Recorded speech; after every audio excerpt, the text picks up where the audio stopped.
to the World United. Welcome to the World United. Alignment, basically, as I was mentioning, in the physical world, physically, mentally, emotionally, and spiritually. If these four spaces we consider as a human being, spiritually, it's much, much more over and above what we live in the physical world at this moment today. But as we go through our journey of the soul and whatever we keep on creating in the physical world to leave our legacy, it's more, it has to do with the alignment space. The more you are aligned to your purpose, so far, so much you have identified, known, because sometimes people go with not knowing their purpose. Whatever you know, whatever space you have got so far, for me, the purpose that I live with, to contribute to the humanity from a different standpoint, to work with the business owners and really contributing to the level of economy through the inner alignment for the business owners. That's what I coach the business owners with. I would rather say the inner alignment is the most important thing in whatever you do and wherever you do and how you do it.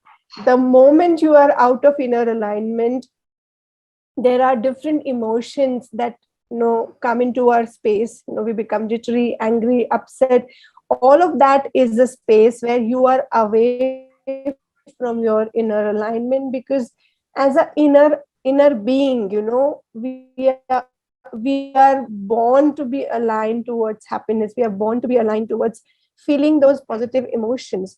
And the more we move away from that alignment is where the whole struggle lies. So the more we are into our own zone, into our own space of creation, creativity, again, expansion, living life fully in all these spaces.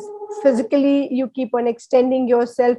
Emotionally, you keep on learning to handle your emotions and really come up with, moment by moment, how do I feel to be aligned on the inner space, to feel that happiness every moment by moment. Mentally, obviously, that's very, very important. And in the spiritual world, as well as my soul journey, the struggles will feather away with ease. And that's what I coach people about. Like, if I have to take a very simple example here, there is a stage. Okay, on the stage there is a spotlight.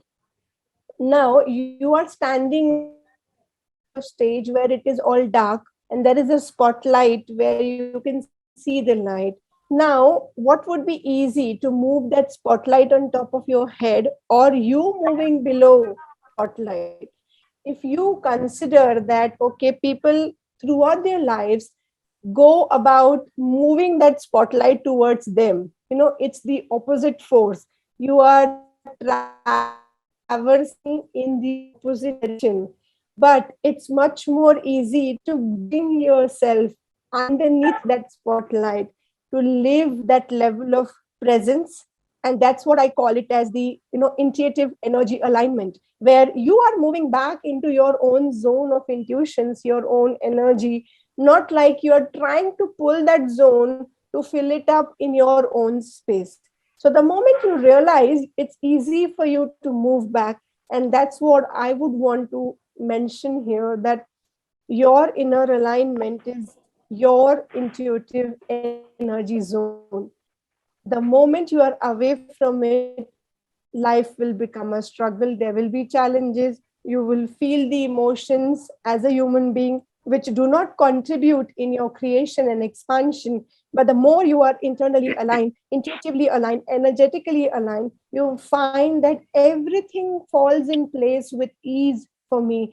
Maybe it is your career, maybe it's your relationship, your money, all the aspects, your contribution to the humanity, everything comes with ease and flow and lot of grace. And that's what I coach people about. That's the inner energy and the inner alignment space. I hope. Nikhila would like to add something over it. Yes, I think thank you, Shraddha, for describing this so nicely. And from the mindfulness perspective, what I will add would be defining alignment with the three A's that we talked about. The three A's of mindfulness are the awareness, attention, and acceptance, right? So that is where the alignment, as far as mindfulness is concerned, comes from. That are we aware what it is that is happening for us in any given moment? And are we paying attention to the things that we ought to pay attention to? Because our attention is taken away by so many things that is happening around us, right? And accepting. This is something that Shreya also mentioned in her talk, right? So accepting where we are, knowing that, yes, this is who I am, this is where I am. And then moving from that centering or from that groundedness. So one of the very great statements that we have is that allow your doing to come from your being. So that just being is my definition, or mindfulness's definition of alignment. So thank you for giving me this chance to speak. Yeah. Over to, I think, Shivo.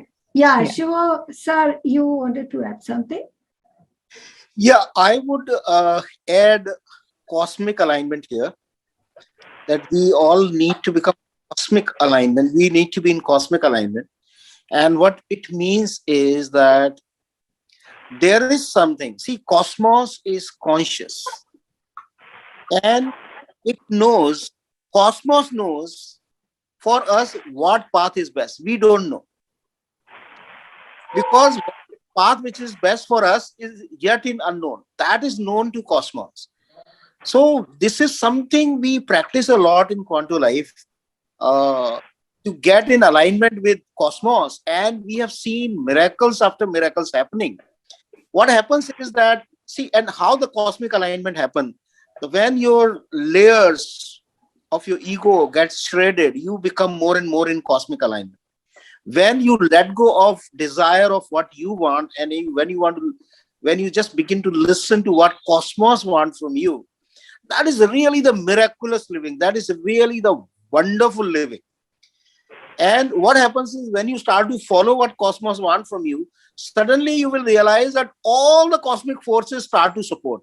And there is something called synchronicity, which is so talked about in all the spiritual circles. But let me tell you, if you really want synchronicities in your life, that means maximum results with minimum efforts. You need to be cosmically aligned. Yes, thank you. Yes, sure. Thank you so much. So, today Shami sir is not active. Shami ji, would you like to add something? Yeah, ma'am. There are two things I would like to ask Dr. Yugandhar. Just kidding. Ma'am, Shraddha was adding that a man gets into trouble because he's tied to pegs. There are pegs tied to his neck. So how does one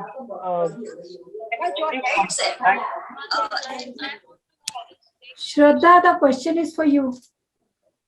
Okay, it's I actually, there was a, Yeah, let him ask him. Actually, for Dr. Yugandhar, ma'am. Okay. The question is for Dr. Acha. Okay. What is the question?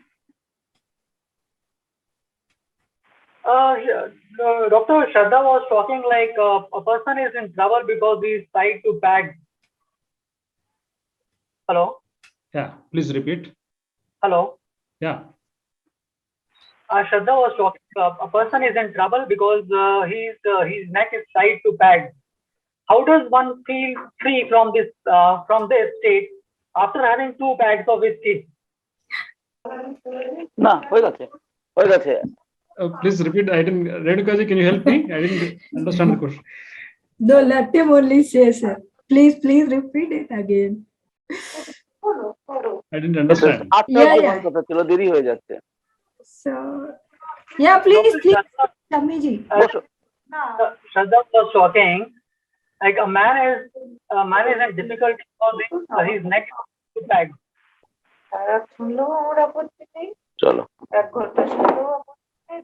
Is it clear? Oh God, who is it?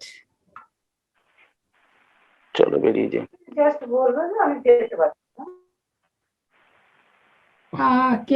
Can you please text the question, please? Text the question, please. Text the question, please. Okay. I had already messages.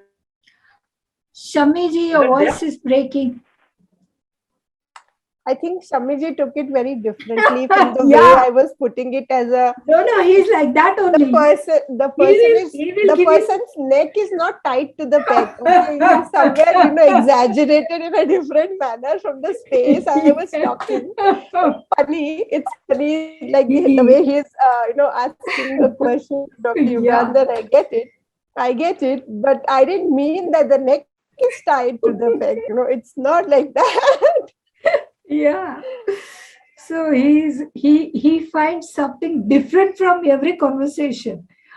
So please, Shami ji. Yes, ma'am. Is it I'm audible? Yeah, you are audible. My question is clear now. No, again you repeat. Yugandhar sir did not get it clearly. We understood. Let him understand.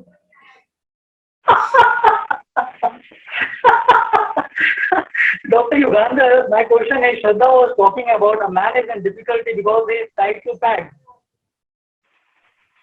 So how does one feel free from this state of difficulty when after having 2 bags of whiskey?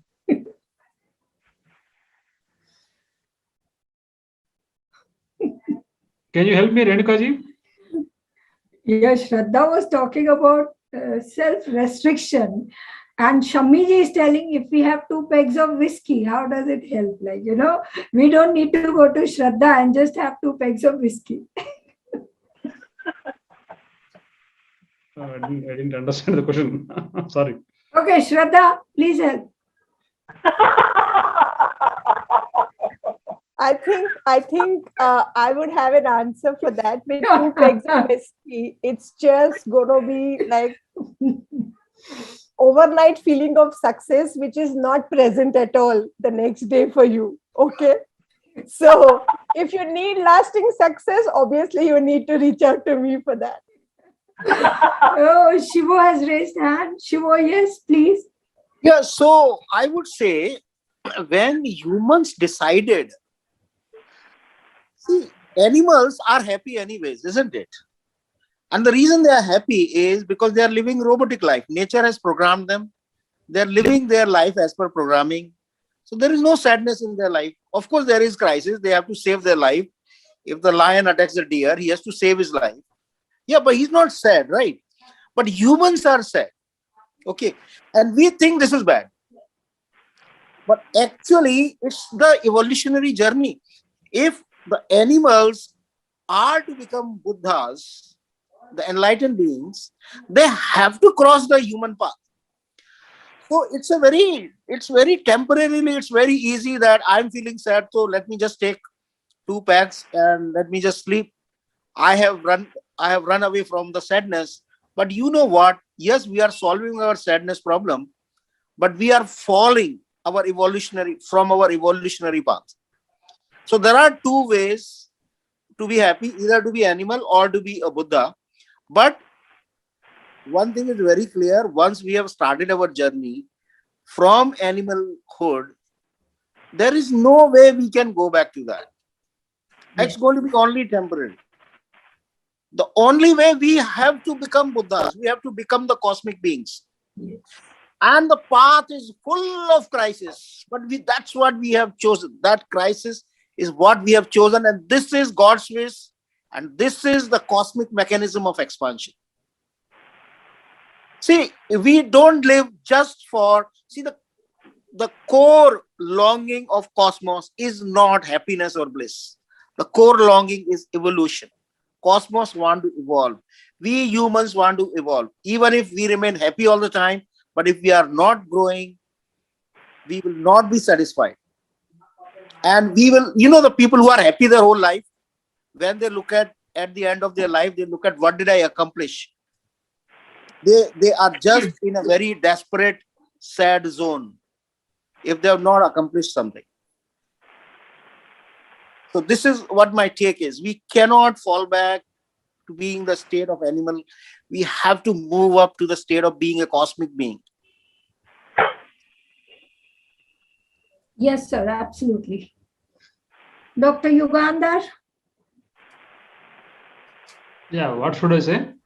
please throw some light on the conversation, sir.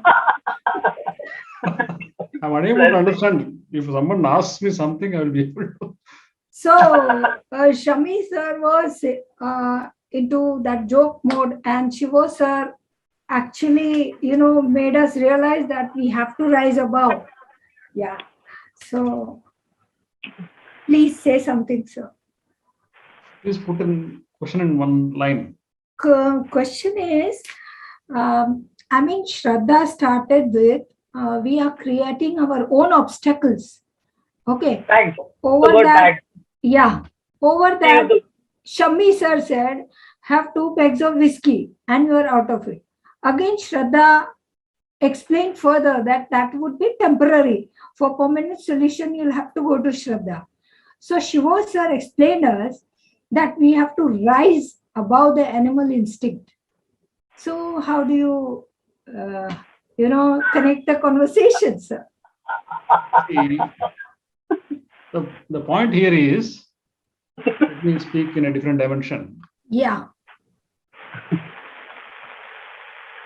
Enthusiasm is the real health of any person.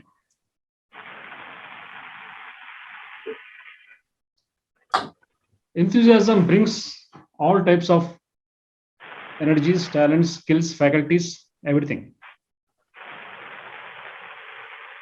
Lack of enthusiasm is like death, in whichever field it is. Someone defined enthusiasm like this. Theo means God. Enthusiasm means on the way to become God. So if you have the spirit to move forward, you become a God. So the level of curiosity, the level of enthusiasm is the strength of any person. When you are enthusiastic, you don't see anything as success or failure. Not even success.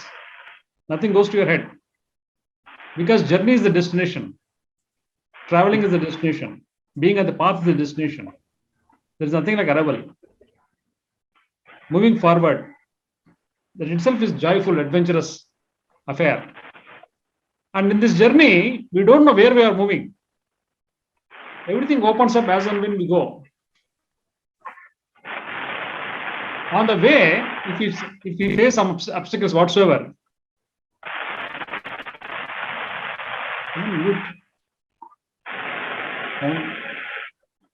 It's okay, doctor. It's okay. You're clear. You're audible. yeah. Oh, Okay. there's some disturbance in between. When we face some obstacles, they're not obstacles actually. They're the part of the journey. There can be deep valleys, different terrains, abysmal depths of valleys, thorny roads, spiky cliffs. All types of terrains will be there. Journey means not it's not a highway journey, but explore everything. And moreover, journey has got a meaning when you don't know what is ahead. Journey Absolutely. has a value when you don't know what is ahead. Yes, sir. But however, a lot of sound is there. Yeah. Sir, Hitesh sir has joined. You are the host, you can mute others, right? Okay, sir.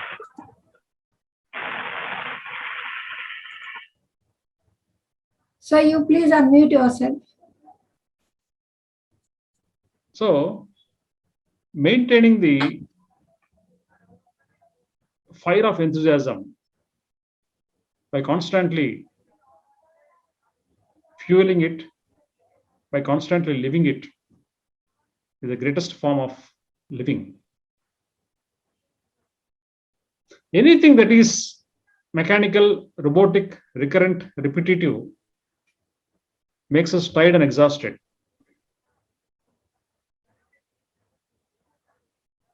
creativity is reflection of one's curiosity.